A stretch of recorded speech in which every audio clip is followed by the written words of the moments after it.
Vous intéressez à l'impression 3D et vous ne savez pas quel matériau choisir pour vos projets?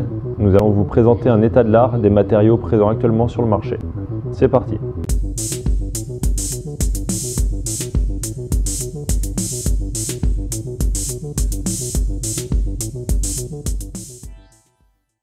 Salut, c'est Antoine Chagnon, designer pour FCBA. Bienvenue dans un nouvel épisode sur l'exposition Technov. Si vous êtes là, c'est probablement que vous vous demandez quel filament choisir pour vos impressions. Nous allons vous présenter différents matériaux que nous avons pu tester sous deux grandes catégories, les matériaux techniques et esthétiques. Pour ce qui est des techniques, nous allons voir les qualités d'impression avec la technologie de dépôt de fil ou FDM, le TPU de Ultimaker, le PC transparent de Ultimaker, le PLA HI biosourcé de Armor OA, l'ABS Kevlar de Armor Kimia, l'ABS Carbone de Armor Kimia, l'ABS fibre d'aramide et de Kevlar de chez Nanovia, la rigide résine de chez Formlabs, la Grey Pro de chez Formlabs, la flexible résine de chez Formlabs, l'élastique résine de chez Formlabs, le PLA conducteur de chez Protopasta, le PS recyclé de chez Armor OA et le PETGS OA de chez Armor OA. Commençons par la qualité d'impression en FDM. Nous avons fait le test de 3 différents types d'impression avec des hauteurs de couches différentes ainsi que des paramètres tels que la température d'impression, la température du plateau qui changent afin de jouer sur la qualité et le temps d'impression. Continuons avec le TPU, un filament d'Ultimaker qui est semi-flexible. Ses principaux atouts sont sa résistance aux produits chimiques qui est comparable à celle du caoutchouc ou des plastiques. Il est prisé surtout pour sa durabilité et sa résistance car il résiste à l'usure et à la déchirure. Souvent, il est utilisé pour les prototypes ou les revêtements de type industriel. Le PC transparent d'Ultimaker est un matériau qui est très prisé par les ingénieurs puisqu'il a une grande résistance à la température. Il est souvent utilisé pour des prototypes fonctionnels, des moules ou des outils que certains ingénieurs peuvent s'imprimer directement sur le moment. Ce matériau est un premier choix pour les ingénieurs et les imprimeurs puisqu'il conserve, après impression, sa forme, sa force et sa stabilité dimensionnelle. Tout ça bien évidemment à haute température puisque ce matériau résiste aux déformations jusqu'à environ 110 degrés. Le polycarbonate d'Ultimaker est un thermoplastique copolymère amorphe qui lui confère de très bonnes qualités de transmission de la lumière. Le PLA HI biosourcé de OA Armor est un PLA biosourcé et biodégradable dans certaines conditions d'humidité et de température. En modifiant les caractéristiques techniques du PLA, Armor a réussi à améliorer la résistance de ce matériau. Celles-ci lui permettent d'atteindre un module de traction et un pourcentage d'élongation à peu près équivalent à celle de l'ABS. Ce PLA HI offre aussi une grande résistance à l'impact qui est 1,5 fois ou 2 fois supérieure à un PLA standard ou à l'ABS. Pour résumer, ce filament combine la facilité d'impression d'un PLA et la résistance mécanique et technique d'un ABS. L'ABS Kevlar de Armor Kimia est un matériau qui incorpore de la fibre de Kevlar à l'ABS. Son principal atout est de pouvoir éviter le warping, le décollement des surfaces lors de son impression, et de pouvoir garder des impressions précises et de qualité. De plus, ces pièces sont plus légères et résistent mieux au choc. Toutefois, c'est un matériau qui subit très mal les UV ainsi que les conditions extérieures telles que la pluie et autres. Il est souvent utilisé par les ingénieurs pour réaliser des pièces en interne et avec un aspect technique, dans les domaines tels que l'aéronautique, l'automobile, la défense, les travaux de réparation et de maintenance. L'ABS carbone de Armor Kimia est un matériau ABS dans lequel des fibres de carbone sont intégrées. Ses principaux atouts, comme l'ABS Kevlar, sont de meilleures caractéristiques mécaniques et une résistance au warping. Les pièces imprimées avec ce matériau sont donc plus résistantes et plus légères que l'ABS classique. Elles ont par contre pour défaut de mal résister aux hautes températures. On va dire qu'on peut chauffer cette pièce jusqu'à 100 degrés grand maximum.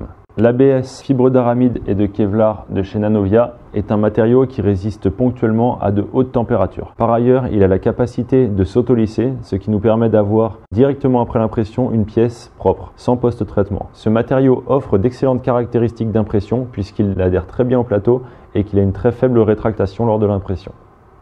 La rigide résine de chez Formlabs pour les impressions en SLA est un matériau qui a le plus grand module de résistance de toute leur gamme. Il offre une stabilité excellente et une résistance thermique élevée. Cette résine est renforcée avec du verre, ce qui lui offre une grande rigidité et une finition brillante. Elle est particulièrement résistante aux déformations et est souvent utilisée pour de l'impression de fines parois ou de petits détails. Cette résine peut par exemple être utilisée pour l'impression de pales d'hélice, de ventilateurs, les dispositifs de support de fixation ou des boîtiers électriques pour les carters automobiles.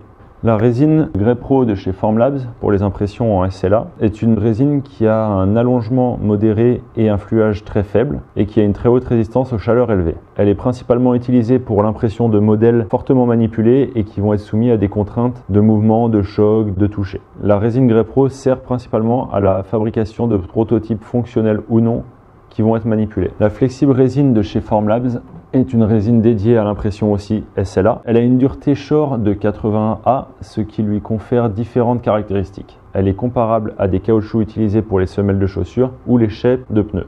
Ce matériau présente un module de traction faible et un fort allongement. Sa surface est douce au toucher et sa finition est noir mat. Cette résine est un très bon choix pour la fabrication d'éléments ergonomiques, tels que des grippes, des surpoignets, du surmoulage ou autres. Elle est aussi utilisée pour les matelassages et les supports d'amortissement.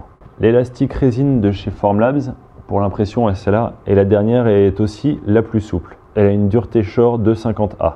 Elle a aussi un très fort allongement et un retour élastique élevé et est aussi résistante au déchirement. Elle convient très bien aux prototypes généralement réalisés en silicone de par les caractéristiques techniques similaires. Elle permet de réaliser des pièces qui vont se plier, s'étirer ou être comprimées de manière cyclique.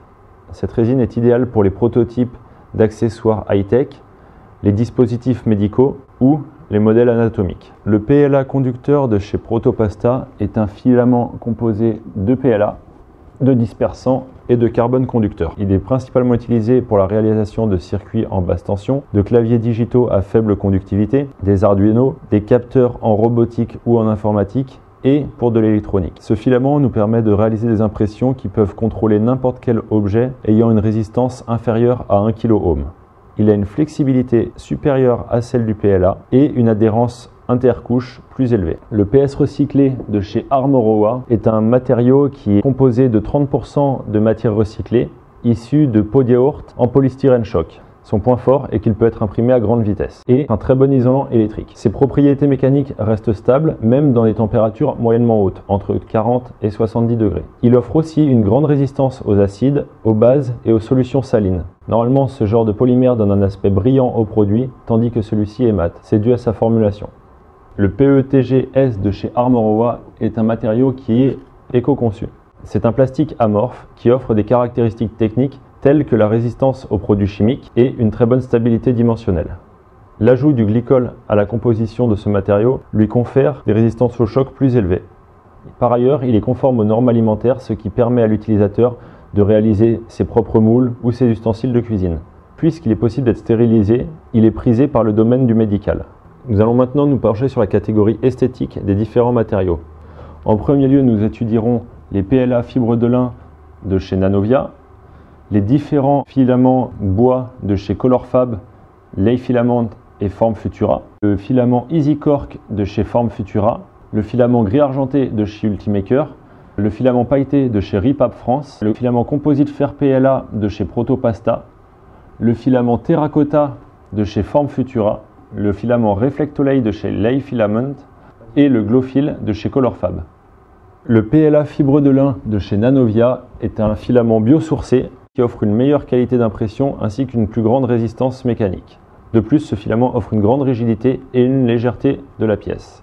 La couleur de ce matériau peut varier en fonction de sa température d'impression, allant de 200-210 jusqu'à 260 degrés. Son avantage est qu'il garde une rigidité tout en étant suffisamment souple pour pouvoir bien imprimer ses pièces sans problème. La pièce imprimée donne un rendu proche du bois et peut facilement être poncée, vernie ou peint. Les filaments bois que nous allons vous présenter sont réalisés par 3 fabricants. Ils sont tous réalisés à partir de particules de bois recyclées. Commençons par le premier de Woodfill, qui est le bois le plus clair, composé de 30% de particules de bois et 70% de PLA. Le second de chez Leiwu 3D est composé lui à 40% de particules de bois et 60% de PLA. Tandis que le dernier de chez Easywood est lui aussi composé de 40% de particules de bois et le reste de PLA. L'aspect et le toucher confèrent à ces matériaux une vraie sensation de bois.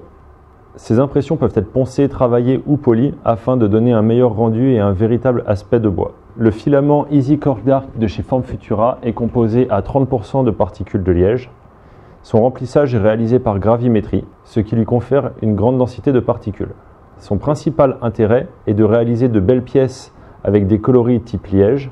Ce filament permet d'imprimer des pièces esthétiques au coloris du liège, tout comme le liège, un de ses atouts est sa légèreté. Second point, ce matériau subit très peu les déformations lors de son impression.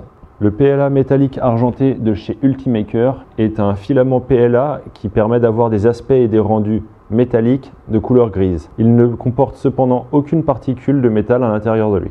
Il garantit une résistance, une fiabilité et une qualité d'impression assez élevée.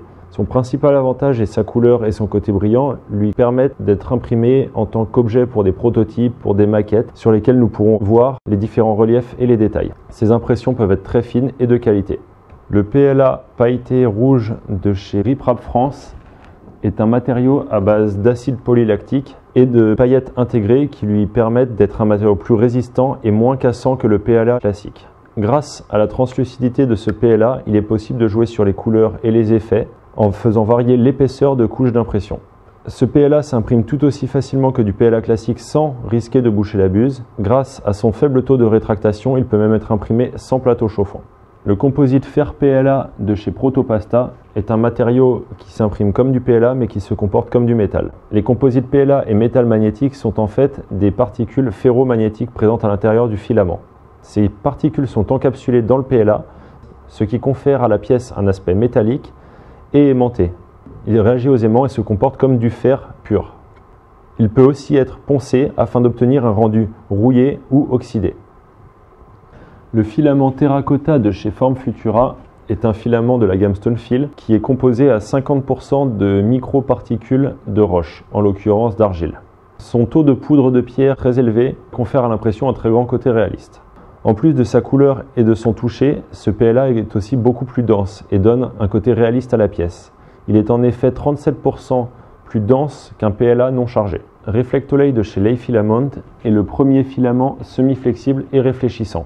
Il est composé de particules réfléchissantes et de PLA.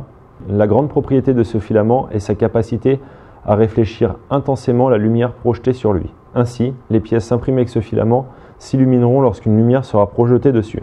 Ce filament est utilisé expérimentalement dans le domaine de l'automobile afin de réaliser des pièces de signalisation. Le filament Glowfill de chez Colorfab est un filament phosphorescent. Un pigment phosphorescent est intégré au PLA de manière hautement concentrée afin de donner un aspect brillant dans la nuit. Plus la pièce sera chargée sous la lumière et plus l'intensité sera grande, plus les émissions lumineuses dans un endroit sombre seront efficaces. En temps normal, ce matériau a un coloris blanc crémeux et une finition lisse et un peu satiné. La gamme de filaments métallisés de chez Francophile offre aux objets imprimés en 3D un effet brillant et métallisé. Ils sont idéaux pour la création de bijoux, de trophées, de statuettes ou autres. La gamme de filaments coproduits de chez Francophile contient 5 matériaux. Ils sont tous composés à la base de PLA et contiennent des particules supplémentaires. Pour la fabrication de ces filaments, Francophile utilise du marc de café, des coquilles de Saint-Jacques, d'huîtres et de moules finement broyés issus de la filière de recyclage des déchets de restauration, ainsi que des résidus de blé issus de l'industrie céréalière. D'origine biosourcée, ils sont garantis sans perturbateurs endocriniens et adaptés aux applications alimentaires. Merci d'avoir regardé cette vidéo. Si vous avez apprécié ou qu'elle a permis d'orienter vos choix dans l'achat de différents matériaux, laissez-nous un pouce bleu.